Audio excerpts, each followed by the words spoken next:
Assalamualaikum warahmatullahi wabarakatuh. Perkenalkan, nama saya Fauzia Luansari, NIM A510170150.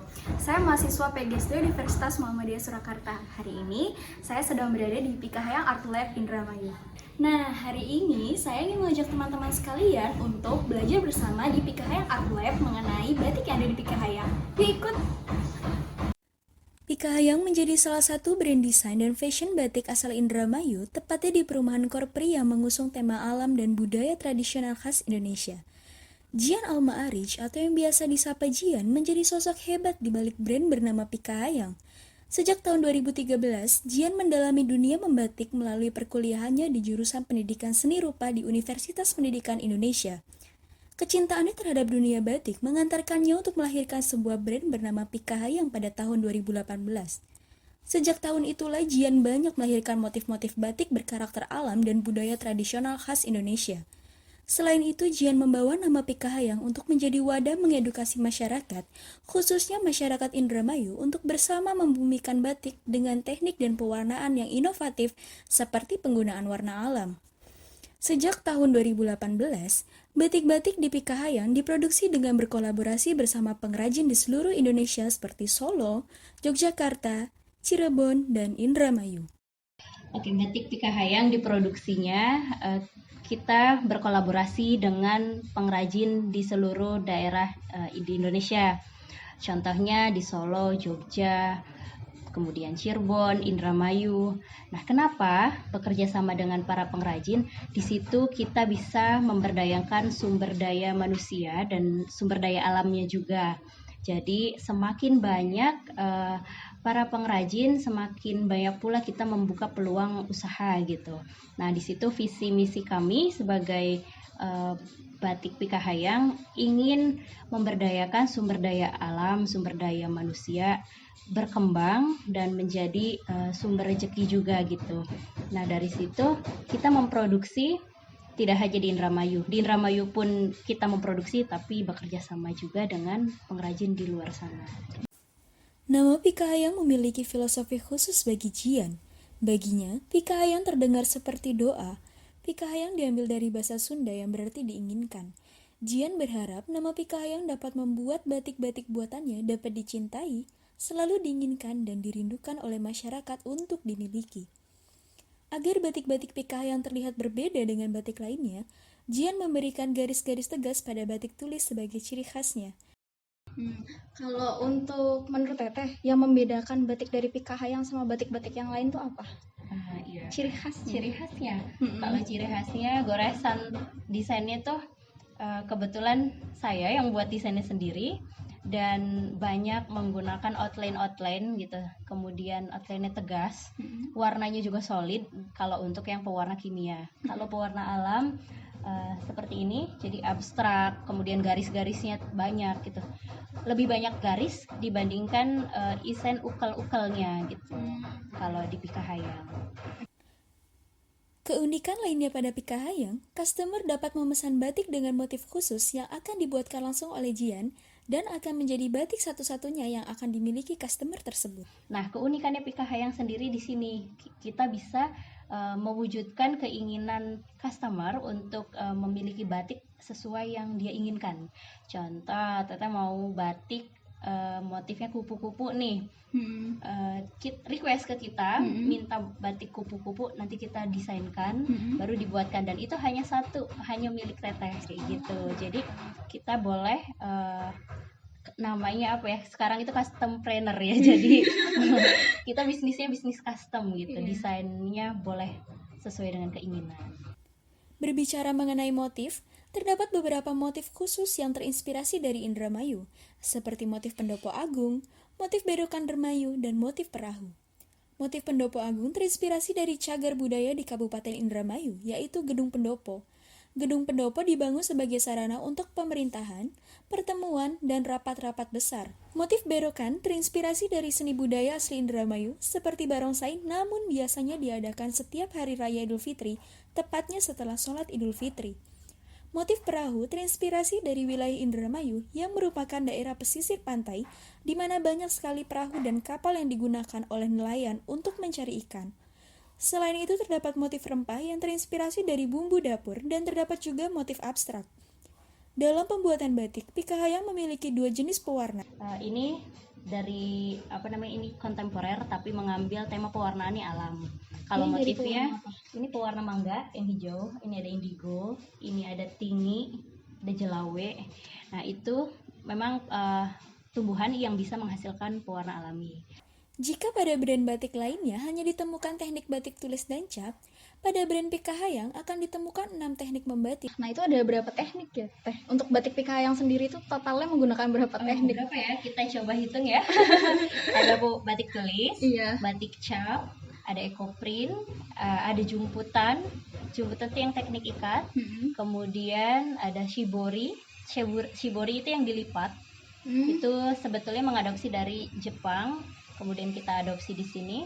Kemudian ada juga ini abstrak, cipratan. Cipratan itu menggunakan kuas, tidak menggunakan canting. Ya mungkin sekitar 6 dan itu bisa dieksplor lagi gitu. Bisa Berarti banyak. kedepannya bakal ada teknik-teknik Iya, baru insya yang bakal Allah. dieksplor. Oke. Banyaknya teknik pembuatan batik pada brand Pikahayang membuat hasil batiknya jauh lebih bervariasi. Kita bereksperimen bahwa membuat batik itu tidak harus sesuai pakem, apalagi sekarang perkembangan zaman sudah sangat modern dan anak-anak muda khususnya menginginkan batik yang simple tapi tetap elegan gitu, nggak melulu harus banyak isen-isennya atau ukal-ukal gitu. Namun jika diurai dalam pembuatan batik tulis, Jian selalu mengawali langkahnya dengan membuat desain sketsa. Langkah selanjutnya adalah merengga atau yang biasa disebut menyederhanakan motif. Setelah itu, desain yang sudah jadi dipindahkan ke atas kain untuk selanjutnya dilakukan tahap mencanting menggunakan malam panas. Setelah mencanting, batik akan diberi warna, baik menggunakan pewarna alami maupun pewarna sintesis. Langkah selanjutnya ialah menjemur batik hingga kering. Kain yang sudah kering akan melalui tahap pengecekan warna. Jika warna yang dihasilkan kurang sesuai, maka langkah yang dilakukan adalah mengulang pemberian warna dan penjemuran. Setelah warna yang dihasilkan dirasa sudah pas, maka langkah selanjutnya adalah memberikan pengawet pada kain agar warna tidak luntur saat dicuci. Langkah terakhir adalah melakukan tahap ngelorot, atau yang biasa disebut melunturkan malam pada kain. Setelah proses lorot, kain dijemur hingga kering dan kain sudah dapat dijual atau diolah menjadi produk jadi. Dalam membatik, tentunya proses dalam setiap tekniknya akan berbeda. Tapi untuk batik cap, karena sudah ada pola capnya, jadi biasanya kita langsung cap menggunakan canting cap. Tapi beda lagi dengan batik ekoprint. Ekoprint menggunakan daun-daun, jadi langsung daun-daunnya yang sudah ditata kemudian dikukus, tidak menggunakan malam. Tapi kalau batik tulis dan batik cap menggunakan malam. Setelah dimalam, kemudian diberi warnanya tergantung permintaan, ada yang pewarna alami, ada juga pewarna sintesis gitu. Keberagaman teknik yang ada di Pikahayang menjadikan batik di Pikahayang memiliki harga yang bervariasi. Untuk batik cap dibanderol dengan harga 125.000 hingga 250.000. Pada batik tulis dan batik abstrak dibanderol dengan harga mulai dari 300.000 ke atas tergantung pada kerumitan motif. Dengan harganya, maka membuat Jian memilih target pasaran yaitu pria dan wanita usia 25 tahun ke atas dengan penghasilan menengah ke atas. Nah, teman-teman, di sini saya ingin menunjukkan beberapa hasil dari batik Pikahayang sendiri.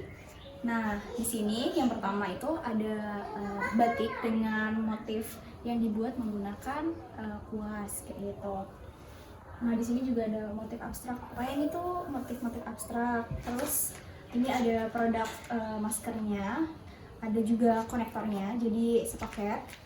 Terus di sini ada outer yang dari batik tulis sendiri.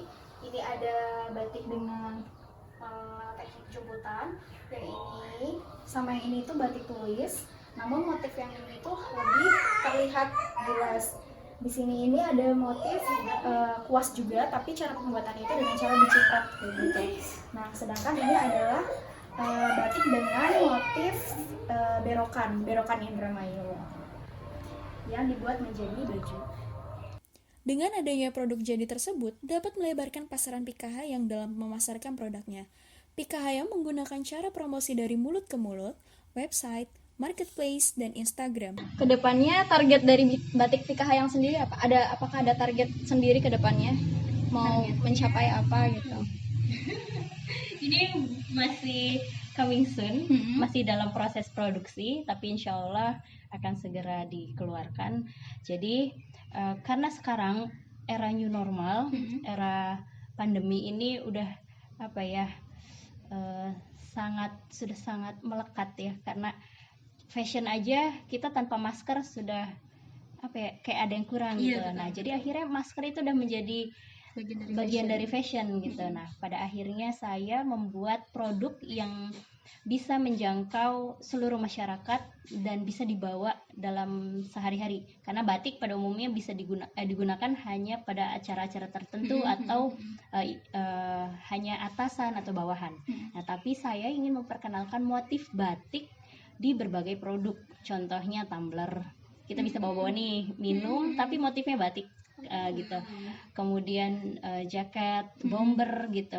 Nah, itu kita sepeda pakai baju sportnya dari motif batik gitu. Memang materialnya beragam, materialnya kita bisa ke bahan-bahan tekstil, tapi di situ pesannya adalah memperkenalkan motifnya, bahwa batik bisa dikenal melalui berbagai produk gitu. Oke. Kalau kedepannya itu tema atau inspirasi objek apa yang bakal ada nih di Pika Hayang? Nah, apa ya? Karena alam Indonesia itu udah luas banget ya. Inginnya mengabadikan momen-momen budaya, contoh ingin mengapresiasi budaya-budaya yang ada di daerah kita khususnya gitu. Karena di Indramayu juga belum terekspos, belum dieksplor lebih banyak.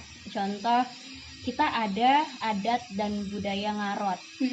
Kita tuangkan nih dalam batik, tapi sejauh ini kita belum sampai situ karena memang waktu pengerjaannya cukup lama kalau untuk batik tulis. Nah, harapannya ingin mewujudkan itu. Jadi dalam satu lembar kain punya cerita gitu. Ada tari topeng dengan berbagai gerakannya gitu. Nah, ingin ditampilkan dalam satu lembar kain. Sama seperti ngarot, nadran gitu. Ingin kita tampilkan di dalam satu kain itu. Harapannya itu dan semoga terwujud. Nah, gimana teman-teman? Apa yang sudah kamu pelajari tentang batik Pika Hayang? Seru bukan?